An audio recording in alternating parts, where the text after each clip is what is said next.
What up guys, it's the Hurricane NSX build part 15. Now, we're trying to make 500 horsepower with this car, and I don't think that's going to be possible with the factory fuel pump in there. The only thing is, to get at that factory fuel pump, you got to drop the tank. And I've heard from a couple different sources that it can be a real pain in the gas. Wink, wink. You guys are watching Crafted Cars. Let's get into it.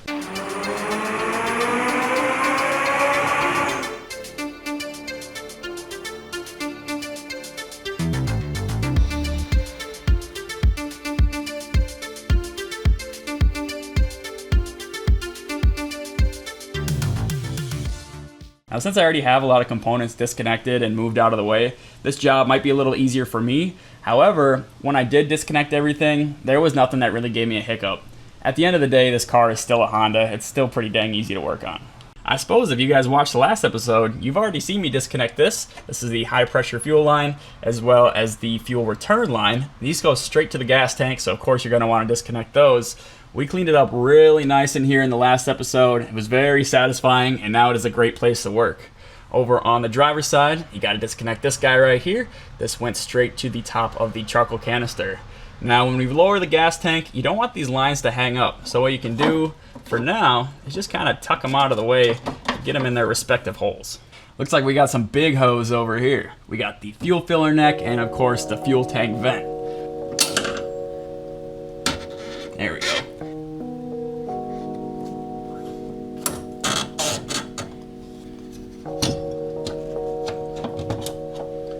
We've got this access panel back here. Unfortunately, on the NSX, I think this only gives us access to the fuel level sensor. That's why we got to drop the tank to get at the fuel pump.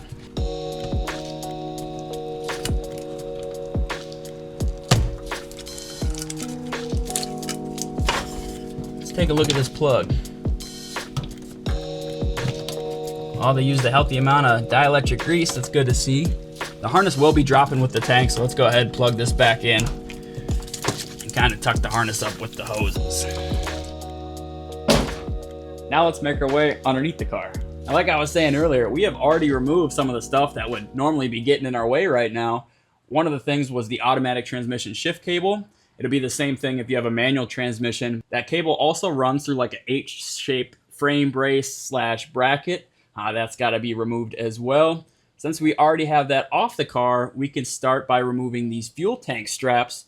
The ones in the rear here, we should just be able to loosen up with the 14mm. Don't have to take those all the way off.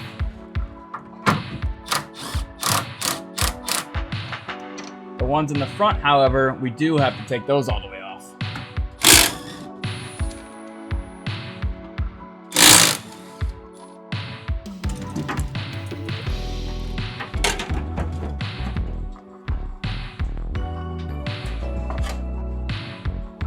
Well, that was easy. We got a little hung up here on the metal portion of the fuel feed line, but it just kind of dropped out of there, no problem. I should have had a jack under. I guess I wasn't expecting it to drop down so fast, but since we drained all 18 gallons of gas out of this tank, it really didn't weigh anything.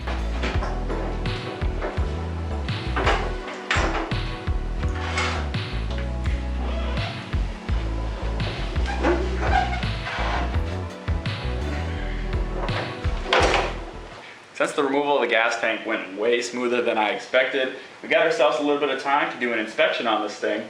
I want to find out what the heck is going on with all these hoses here. I know we got the fuel pump here and the level sensor here, but I don't really know what any of this other stuff is. So we'll pull the manual, check that out. But before we do that, let's clean this thing up because it is nasty.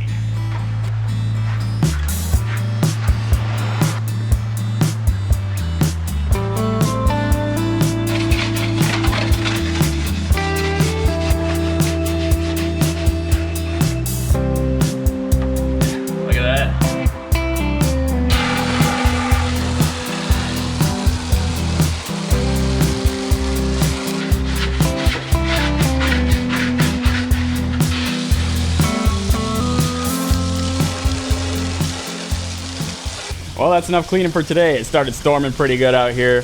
My fiance got home. She's been daily driving the Acura Legend. Very spoiled. But as you can see, the gas tank cleaned up really nice. We got the book pulled out here, and you can see It's kind of small, but that's our fuel tank right here in the whole vacuum system. Now we got this line here going to number 9. Number 9 is the fuel filter, so that means that's gotta be the pressure line or the feed line. Got this line coming out right here going into 8. That is the pressure regulator. Usually these guys are regulated on the return side, so that's got to be the return line. That covers these guys. Now this one coming out of the left hand side, it goes down and into 25 here. That's a two-way valve. That's got to be this guy right here. And I notice on this vacuum line coming out of here, if I suck on it, I'm not getting anywhere. But if I blow into it, air comes out of this line right here. This has got to be the tank vent. Now the tank vent goes to this hard line here that runs next to the filler line, and it just vents itself out the gas cap. So if you've been driving hard or the car's been sitting for a while and you open this up and you get that psh, that is why.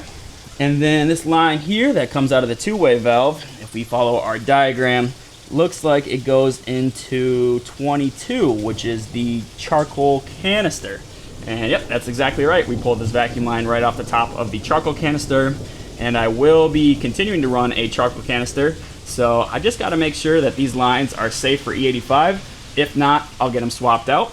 In the meantime, let's pull out the fuel pump hanger and the level sensor, take a look at those, and then take a look inside the tank, make sure there's no rust.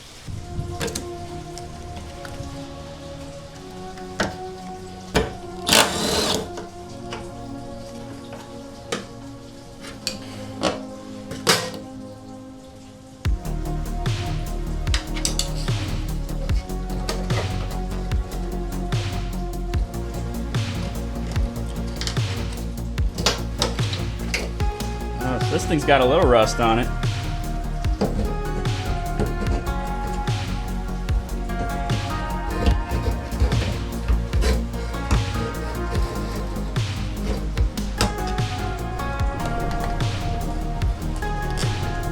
Pump's got a little corrosion on it, nothing crazy.